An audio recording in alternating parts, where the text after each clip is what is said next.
Смотрите программу «Между тем». Я журналист Дмитрий Аргунов, говорю вам здравствуйте.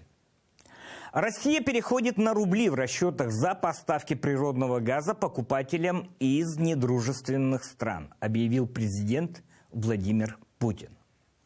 Нежданчик, но этого ожидали. Нельзя сказать, что это решение президента Путина стопроцентная неожиданность. Он объяснил это тем, что западные валюты, традиционно использовавшиеся в расчетах за российский газ, себя скомпрометировали.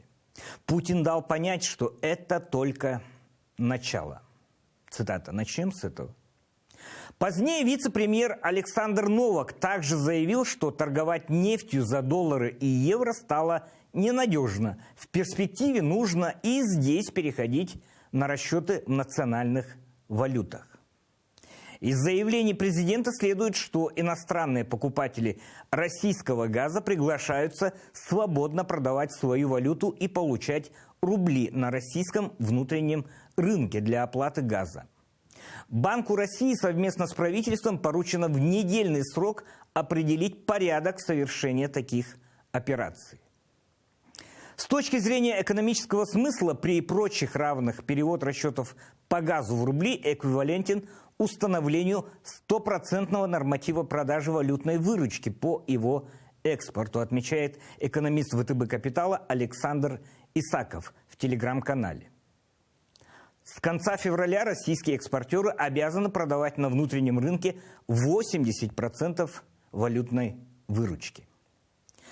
Для экономики практически нет разницы между тем, что «Газпром» получает валюту напрямую за экспорт газа или получает рубли, которые иностранные контрагенты из стран, признанных недружественными, купят за валюту на российском рынке.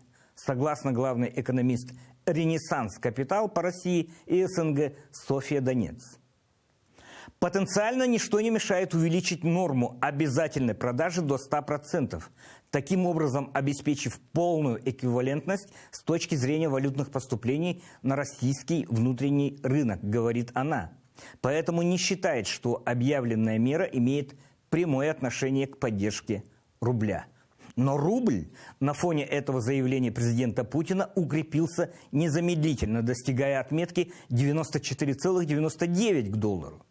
Для западных стран заявление президента России пока только доходит, видимо.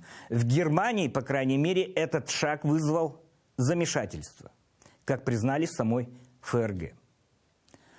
Ждем дальнейшую реакцию коллективного Запада. Увидимся.